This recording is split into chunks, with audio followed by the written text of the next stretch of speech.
샬롬. 하나님께서 허락하신 하루의 삶에 풍성하신 하나님의 사랑과 부활하신 예수 그리스도의 능력과 은혜 그리고 성령의 충만함이 함께하기를 기도하고 축복합니다.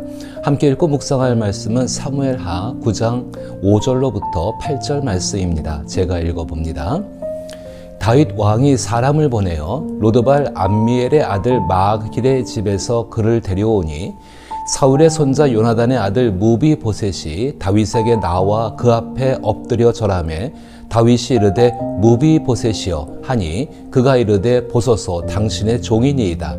다윗이 그에게 이르되 무서워하지 말라. 내가 반드시 내 아버지 요나단으로 말미암아 내게 은총을 베풀리라. 내가 내 할아버지 사울의 모든 밭을 다 내게 도로 주겠고 또 너는 항상 내 상에서 떡을 먹을지니라 하니 그가 절하여 이르되 이 종이 무엇이기에 왕께서 죽은 개 같은 나를 돌보시나이까 하니라. 아멘. 저는 오늘 이 말씀을 통하여서 사랑과 회복의 이야기를 전하고 싶습니다. 그리스도인들이 진정한 그리스도인답게 살아간다면 세상은 크게 달라질 것입니다. 그리스도인이 그리스도인다울 수 있는 이유는 이미 예수 그리스도의 사랑을 받았고 그 사랑을 깊이 깨달았기 때문입니다. 그리고 그 사랑을 받은 사람들이 서로를 예수 그리스도처럼 사랑하려 할 때 그 사랑은 자비와 친절로 자연스럽게 드러납니다. 오늘 본문은 우리 마음속에 자비심을 일깨우며 예수 그리스도를 믿고 헌신하는 이들이 사랑을 실천하며 살아가는 방법을 가르쳐 주고 있습니다. 본문은 다윗과 무비보셋의 만남과 그 이후의 결과를 다루고 있습니다. 이 만남은 이미 하나님의 사랑을 깊이 체험한 다윗과 그 누구에게도 사랑받아 본 적이 없는 무비보셋이 서로 마주하는 장면입니다. 이는 마치 삼위일체 안에서 충만한 사랑을 누리시는 예수님과 하나님과 분리되어 진정한 사랑을 경험하지 못하는 인간이 만나는 모습과 같다고도 생각됩니다. 그러나 이 만남을 통해 무비보셋은 다윗에게서 약속을 지키는 사랑, 즉 헤세드의 사랑을 경험하게 됩니다. 다윗 왕이 사람을 보내어 로드발 암미엘의 아들 마길의 집에서 데려온 사울의 손자 요나단의 아들 무비보셋의 인생 이야기는 어떤 것이었을까요? 무비보셋의 이야기는 사무엘하 4장 4절부터 시작됩니다. 사울의 아들 요나단에게 다리 저는 아들 하나가 있었으니 이름은 무비보셋이라.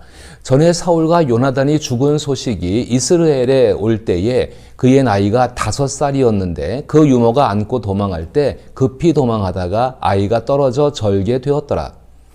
무비보셋이 5살 때 기브온에 있는 사울의 왕의 궁전으로 끔찍한 소식이 전해졌습니다. 사울 왕과 그의 아들 요나단 왕자가 길보아 산에서 블레셋인들에게 죽임을 당했다는 소식이었습니다. 궁전 안은 순식간에 공포로 휩싸였습니다. 블레셋인들은 무자비하기로 악명 높았기 때문인 것입니다. 사울과 요나단이 세상을 떠난 지금 궁전과 그곳에 남아있는 사람들은 파괴와 살육의 위협에 놓이게 된 것입니다. 사울과 요나단과 관련된 이들은 블레셋인들의 자비를 기대할 수 없었습니다. 또한 다윗이 하나님의 기름 부음을 받은 자로 존중했던 사울이 죽고 다윗과 우정의 언약을 맺었던 요나단도 세상을 떠난 지금 다윗이 쳐들어와 그동안 자신을 방랑자로 만든 정권에 남아있는 모든 사람과 물건을 없애버리지 말라는 법도 없습니다. 비록 다윗이 직접 그렇게 하지 않는다 해도 흩어져 있는 다윗의 추종자들이 가만히 있지는 않을 것입니다. 특히 무대포에 난폭하기로 유명한 다윗의 신하인 스루야의 아들들 요압과 아사엘, 아비새가 어떤 행동을 할지 예측할 수 없는 상황이었습니다. 최악의 상황 외에는 달리 기대할 것이 없었습니다. 사울의 궁정에 있던 사람들은 모두 목숨을 부지하기 위해 도망쳐야 했습니다. 무비보셋의 유모는 5살 된 아기를 얻고 허둥지둥 달리던 중 흔히 일어나는 일처럼 넘어지고 말았습니다. 그 사고로 인해 무비보셋의 발목이 부러진 것입니다. 하인들은 발목이 부러진 아이를 안고 요단강 계곡 동쪽에 위치한 작은 마을 로드발로 급히 피신했습니다. 로드발은 도망자들이 숨어 지내는 외진 곳으로 사람들이 잘 찾지 않는 곳입니다. 무비보셋은 부러진 뼈가 제대로 아물지 않아 제대로 걷지 못하는 불구가 된 채 그곳에서 자라야 했습니다. 그는 쫓기는 신세로 가련하고 절름발이인 채로 성장할 수밖에 없었습니다. 무비보셋은 한때 위대한 사울 가문의 유일한 후손이었지만 아무도 그 사실을 알지 못했습니다. 만약 그 사실이 알려진다면 그의 생명이 위태로워 질 수 있기에 그는 자신의 왕족 신분을 숨기고 그로 인해 왕족으로서의 특권을 전혀 누리지 못한 채 자라야 했습니다. 신분을 감추어야 했고 절름발이로 살아가야 되는 것은 모두 무비보셋의 잘못이 아닙니다. 이 모든 일은 그가 너무 어렸을 때 벌어진 일이었기에 사실 무비보셋에게는 아무런 책임도 없습니다. 갑작스러운 도망, 끔찍한 사고와 그로 인한 영구적인 장애, 그리고 장래의 상실 등은 그의 잘못이 아니며 그는 단지 희생자일 뿐입니다. 무비보셋은 아무런 희망도 없는 방랑자 집단 속에서 그것도 버림받은 채로 자라났습니다. 그런 성장기 가운데 무비보셋이 유모에게서 들은 이야기는 과연 무엇이었을까요? 아마도 유모는 자신의 처지를 한탄하는 사람이었을 것입니다. 만약 유모가 무비보셋을 온전한 사람으로 키워냈다면 성경은 그녀의 헌신과 사랑을 기억했을지도 모릅니다. 그러나 그녀가 들려준 여러 이야기들은 무비보셋에게 깊은 피해 의식을 심어주었을 것입니다. 그리고 그 모든 이야기 속에서 이 불행의 근원으로 다윗의 이름이 어두운 그림자처럼 자주 언급되었을 것입니다. 무비보셋의 아버지와 할아버지가 블레셋인들에게 죽임을 당한 것은 결국 다윗 때문이라고 생각하게 되는 것입니다. 만약 다윗이 없었다면 그 사고도 일어나지 않았을 것이고 무비보셋이 평생 장애를 안고 살아야 하는 신세가 되지도 않았을 것입니다. 유모의 입장에서는 로드발에 숨어 불구가 된 무비보셋이 이렇게 비참하게 살다가 결국 죽는 모든 것이 다윗 때문이라고 느꼈을 것입니다. 이런 이야기를 들으며 미래에 대한 희망이 없는 환경에서 자라난 사람들은 자신의 불행을 외부에서 찾고 타인을 비난하며 세상에 대한 원한에 갇혀 자신의 진정한 정체성과 삶의 한계를 회피하는 데 익숙해집니다.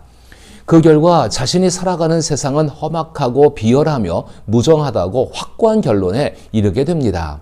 그리고 결국 그 불행의 원인을 찾게 되는데 무비보셋에게 그 원인은 다윗이었습니다.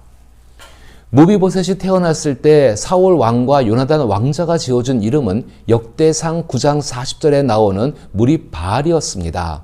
무립바알은 바알과 다투는 자라는 뜻으로 이는 기드온 사사의 별명인 여롯바알에서 유래된 것으로 보입니다. 그러나 그가 성인이 되었을 때는 이름이 무비보셋으로 바뀌었습니다.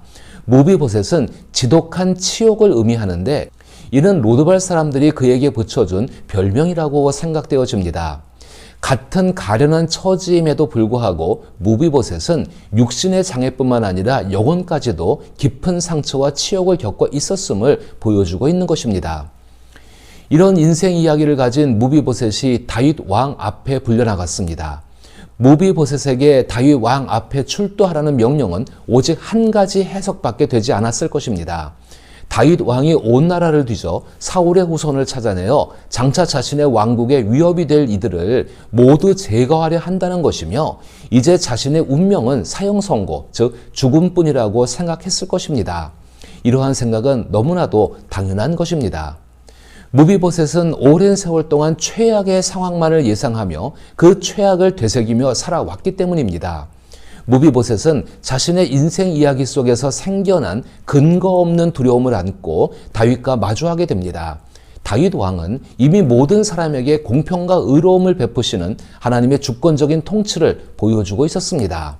다윗 왕이 무비보셋을 만나고자 한 것은 신의를 지키는 사랑, 즉 헤세드에 이끌렸기 때문입니다. 무비보셋의 두려움은 근거 없는 것이지만 다윗의 마음은 이미 확실히 받은 하나님의 사랑에 기반하고 있었습니다. 무비보셋은 자신이 알고 있는 세상에서는 도저히 상상할 수 없는 전혀 다른 왕 앞에 서 있다는 사실을 전혀 깨닫지 못했습니다. 그곳에는 그의 조부인 사울 왕이 지녔던 편집증적인 의심도 없었고 사울의 궁정에 가득했던 광적인 질투심도 존재하지 않았습니다.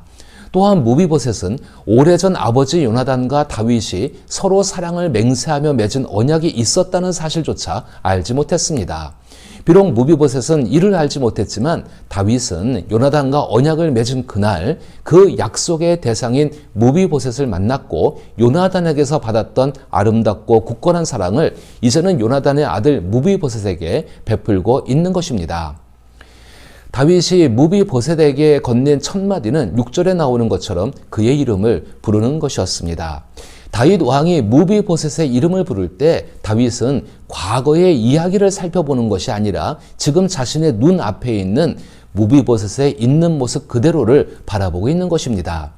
무비보셋의 인생에는 치욕과 수치가 담겨 있었고 그의 이름은 종종 조롱과 욕설에 가까운 의미로 여겨졌습니다. 그러나 다윗 왕이 부르는 무비보셋은 있는 그대로의 모습을 인정하고 한없이 사랑하기로 결심한 대상의 이름이었습니다. 이제 무비보셋이라는 이름은 과거의 수치가 아닌 왕에게 사랑받는 존재로서의 새로운 정체성을 의미하게 된 것입니다. 다음으로 다윗 왕의 말은 무비보셋을 안심시키는 7절입니다. 다윗이 그에게 이르되 무서워하지 말라. 내가 반드시 내 아버지 요나단으로 말미암아 내게 은총을 베풀리라. 내가 내 할아버지 사울의 모든 밭을 다 내게 도로 주겠고 또 너는 항상 내 상에서 떡을 먹을지니라 하니. 무서워하지 말라. 겁낼 것 없다라는 다윗의 말 한마디 속에는 하나님의 사랑의 본질을 담고 있고 우리는 그 말을 통해 하나님의 사랑의 본질을 발견할 수 있습니다. 무서워하지 말라. 이 말씀은 성경에서 가장 반갑고 자주 만나는 복음의 메시지입니다. 무비보셋뿐만 아니라 우리도 끊임없이 우리보다 더 큰 힘을 가진 사람들을 마주합니다.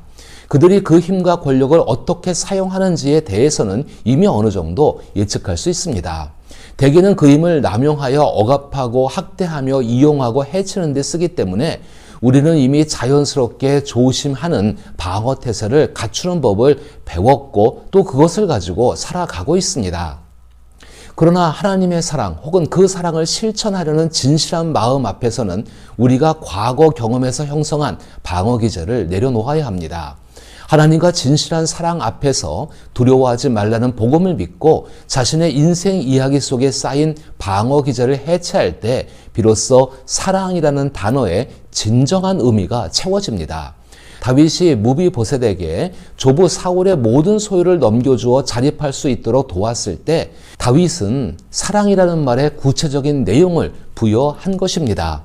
그리고 무비보셋의 입장에서는 사랑이라는 말에 대한 구체적인 내용이 채움받는 것을 경험한 것입니다. 이제 무비보셋은 다윗 왕과 함께 늘 같은 상에서 떡을 나누며 존귀한 신분으로 변화될 수 있는 시간들을 갖게 될 것입니다. 다윗은 무비보셋을 가족의 일원으로 받아들인 셈입니다. 이것이 바로 사랑이 감정이 아니라 사랑이 실천된 모습입니다. 무비보셋이 자신을 죽은 개라고 부르지만 이는 과거의 치욕과 수치를 표현하는 것이 아니라 사랑으로 인해 생긴 진정한 겸손의 모습임을 보여줍니다. 예수님께서는 하나님의 사랑이라는 말씀의 십자가를 통해 그 의미를 깊이 채워주셨고 부활의 모습을 통해 그 사랑을 생생하게 보여주셨습니다. 우리는 이미 그 사랑을 받았으며 지금도 계속 받고 있습니다. 그리고 그 사랑은 영원히 변치 않습니다. 다윗 왕처럼 우리에게 사랑을 시작하신 예수님께서는 요한복음 13장 34절과 35절에서 다음과 같이 말씀하십니다. 새 계명을 너희에게 주노니 서로 사랑하라. 내가 너희를 사랑한 것 같이 너희도 서로 사랑하라. 너희가 서로 사랑하면 이로써 모든 사람이 너희가 내 제자인 줄 알리라. 무비보셋의 이야기는 하나님의 사랑이 우리의 삶을 어떻게 변화시키는지를 잘 보여주는 귀한 본보기입니다. 무비보셋은 과거의 상처와 수치 그리고 자신을 둘러싼 두려움에 갇혀 있었습니다. 그러나 다윗 왕은 요나단과의 언약을 따라 무비보셋을 있는 그대로 받아들이고 존귀한 자로 세웠습니다.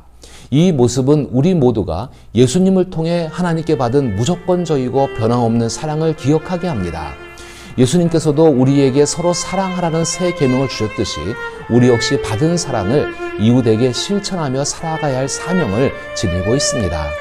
자신의 연약함과 과거에 얽매이지 않고 사랑을 실천함으로써 진정한 겸손과 회복을 경험하는 삶이야말로 신앙의 본질입니다. 이러한 삶을 성령님의 인도하심과 도우심 가운데 살아가기를 기도하며 축복합니다.